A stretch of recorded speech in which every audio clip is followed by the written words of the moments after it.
جو بندوبست رب کرتا ہے.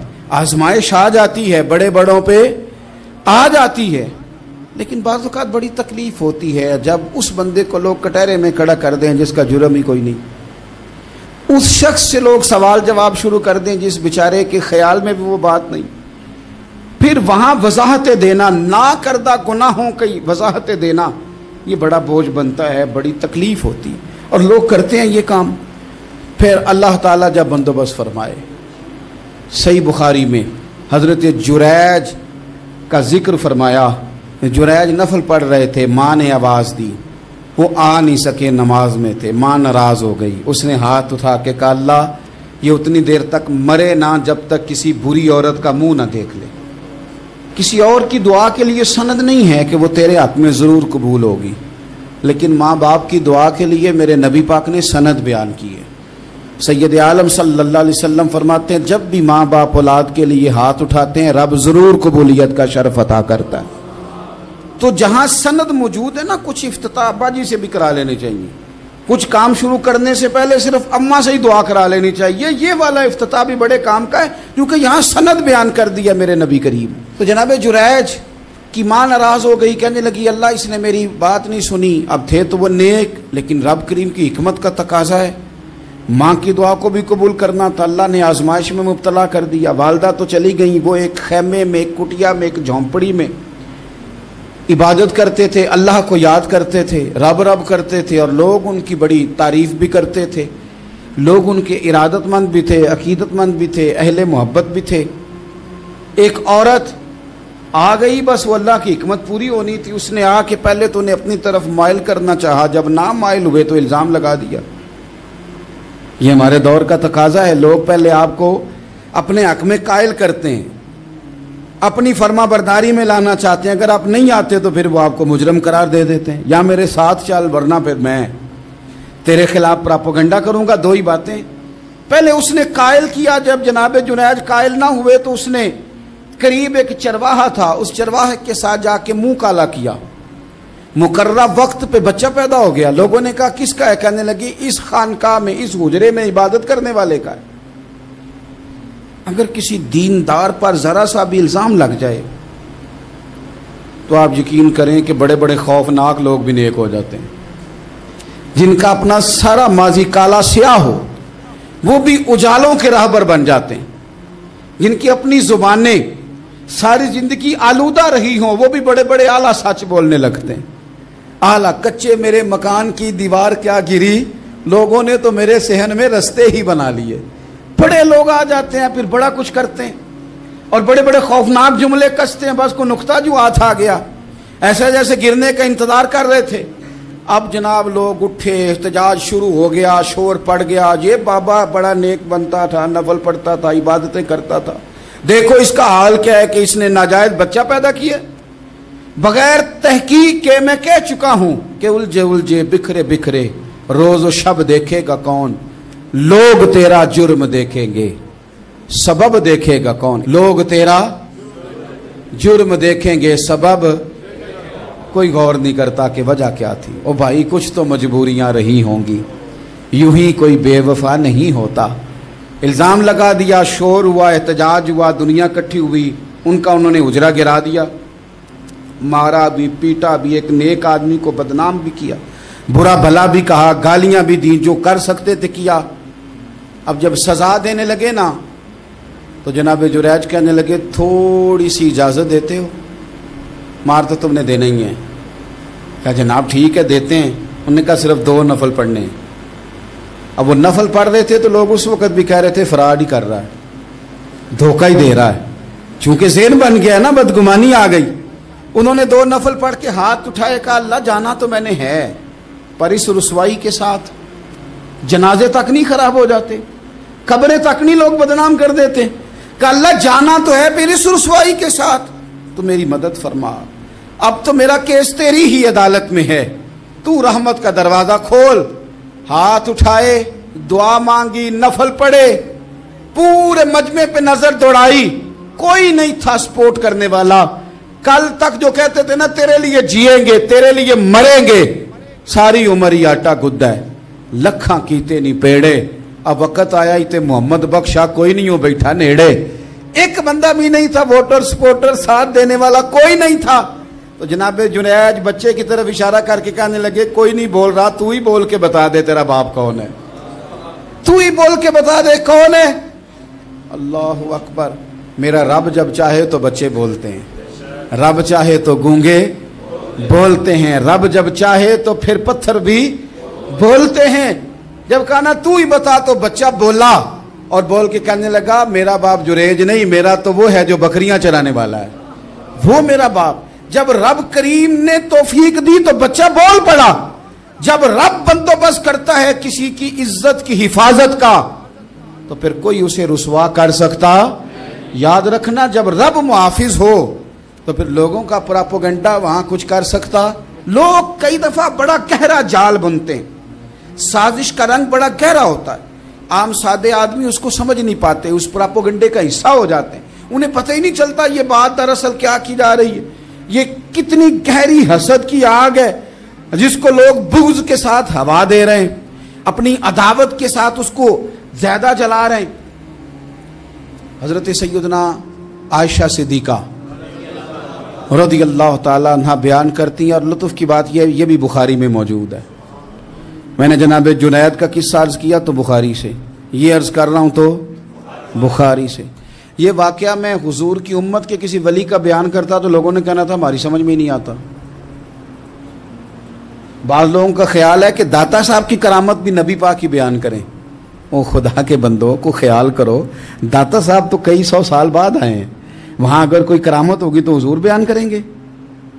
اگر نبی کریم نے پچھلے بنی اسرائیل کے ولیوں کی کرامتیں بیان کر کے تمہیں بتائی ہیں تو اس کا معنی یہ ہے کہ اگر وہاں اللہ یہ شان عطا کر سکتا ہے تو تم تو امتوں کی سردار امت ہو.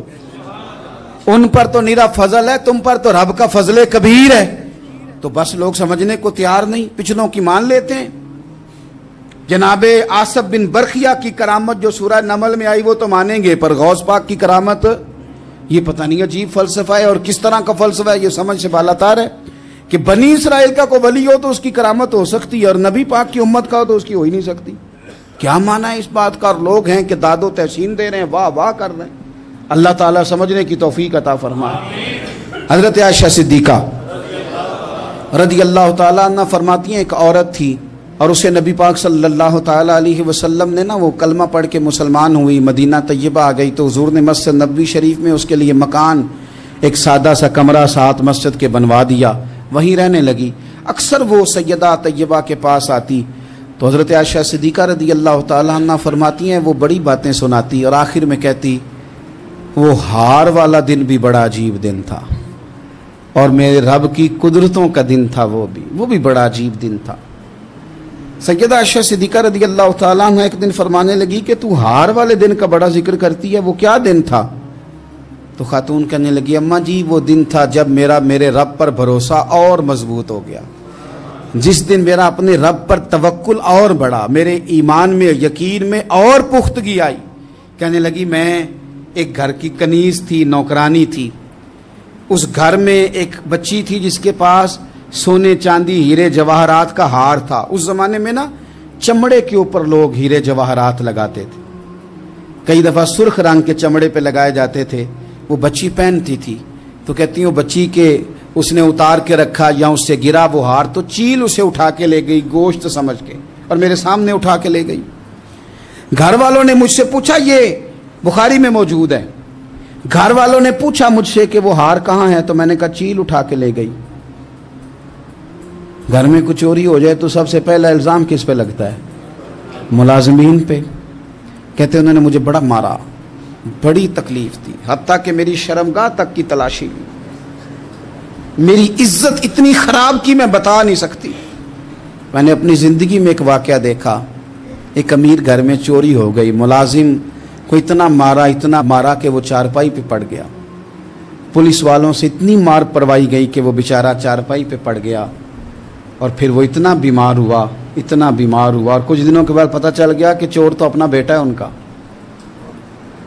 پھر اس کا انتقال ہو گیا. اب وہ سیٹھ صاحب اور گھر والے آ کے نا مرنے والے کے کان میں معافیاں مانگ رہے ہیں، کان میں.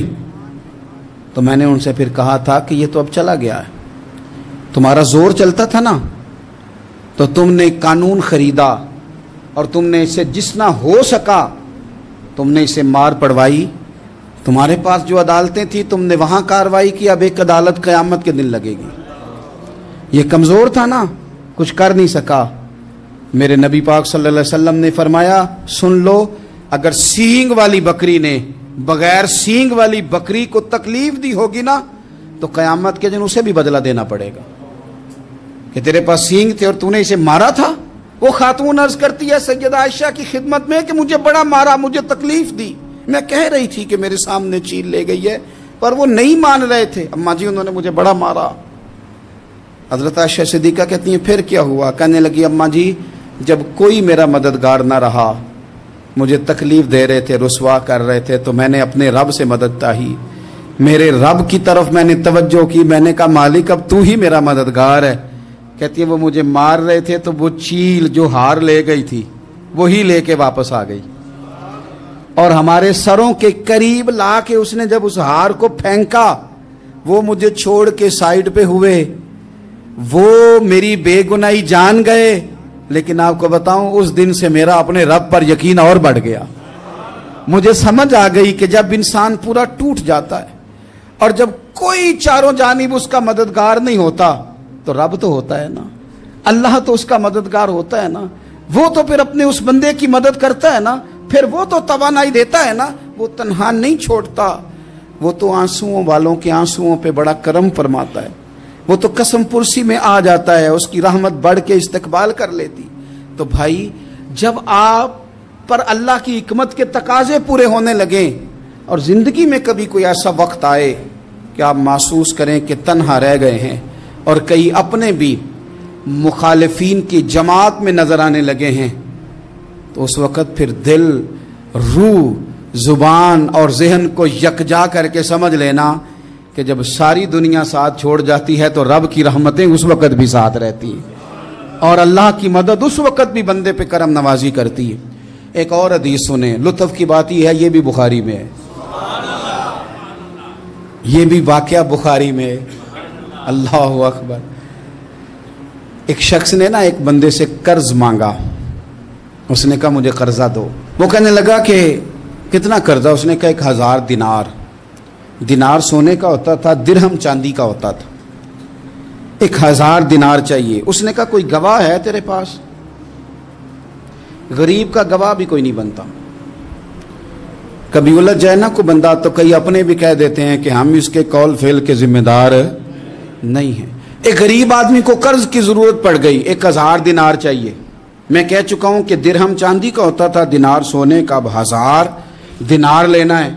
تو جس بندے سے اس نے کہا، اگرچہ وہ نیک بندہ تھا، اس نے کہا یار 1000 دینار دے دو، تو کہنے لگا کوئی گواہ ہے تیرے پاس؟ وہ کہنے لگا غریبوں کا گواہ کون ہوتا ہے؟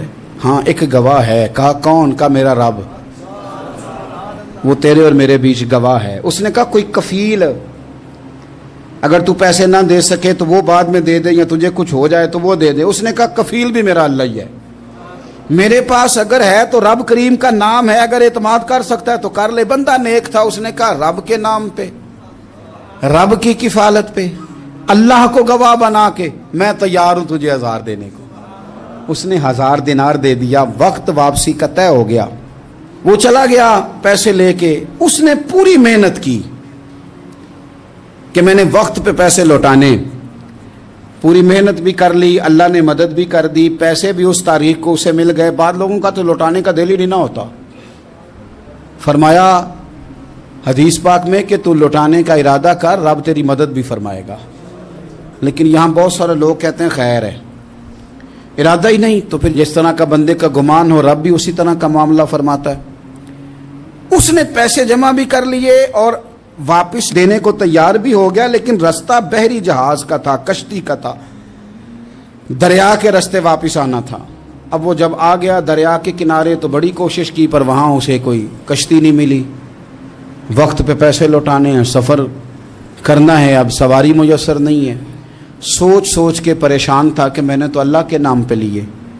اچانک دل میں ایک تجویز آئی، اس نے ایک لکڑی لی، لکڑی کو اندر سے کھولا، 1000 دینار اس میں بھرا۔ بخاری پڑھ رہا ہوں۔ اور ساتھ ایک خط بھی لکھا کہ یار میں پیسے پہنچانا چاہتا تھا پر مجھے کوئی چیز نہیں ملی دریا کے اس پار آنے، اللہ کے نام پر تیری طرف روانہ کر رہا ہوں۔